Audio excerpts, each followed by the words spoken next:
He calls himself the world's coolest dictator. To his supporters, he's a revolutionary leader who transformed El Salvador. To his critics, he's a populist with dangerous authoritarian tendencies. Today, we explore the meteoric rise, achievements, and controversies of Nayib Bukele, one of the most talked-about leaders on the planet. Early life and career. Nayib Armando Bukele Ortez was born on July 24, 1981, in San Salvador. His father, Armando Bukele, was a well-known businessman of Palestinian descent, and his mother, Olga Ortez, a Salvadoran. Bukele's career didn't start in politics. In his 20s, he managed his family's businesses, including advertising and public relations firms. But soon, his charisma and communication skills pulled him into politics. In 2012, Bukele became mayor of Nuevo Cuscatlán, a small town running under the leftist FMLN party. His modern, tech-savvy approach and direct connection with the people quickly made him popular. Rise to national power. In 2015, he won the race for mayor of San Salvador, the capital city. There, he gained a reputation as a fresh, dynamic leader who used social media to bypass traditional media outlets. But Bukele clashed with the FMLN leadership and was eventually expelled from the party. That didn't slow him down. Instead, he created his own political movement, Nuevas Ideas, or New Ideas, and later ran for president under the Ghana Party banner. In 2019, at just 37 years old, Bukele made history, becoming the youngest president in modern Salvadoran history and breaking the decades-long dominance of the FMLN and Arena parties. Presidency and achievements.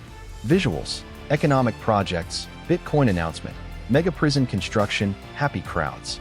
Once in office, Bukele branded himself as a disruptor, determined to modernize El Salvador. His most controversial but ambitious policies include declaring a state of emergency to crack down on gangs, which resulted in the arrest of tens of thousands of suspected gang members. Violence rates in El Salvador dropped dramatically, making it one of the safest countries in Latin America. In 2021, he shocked the world by making Bitcoin legal tender, the first country to do so. He argued it would boost investment and innovation, though critics warned of financial risks. Bukele has also invested heavily in infrastructure, digital government services, and promoting El Salvador as a hub for tourism and crypto innovation. Scandals and controversies. But Nayib Bukele's leadership hasn't been free of controversy. In February 2020, he sent armed soldiers into El Salvador's Congress to pressure lawmakers into approving a loan for his security plan. Critics saw this as an authoritarian move.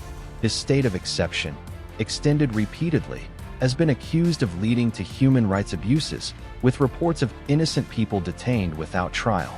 The Bitcoin experiment has faced major setbacks, especially after crypto market crashes. Many Salvadorans remain skeptical, and international organizations have criticized the lack of transparency. In 2021, the Constitutional Court, reshaped with Bukele's allies, ruled that he could run for re-election, despite a long-standing ban.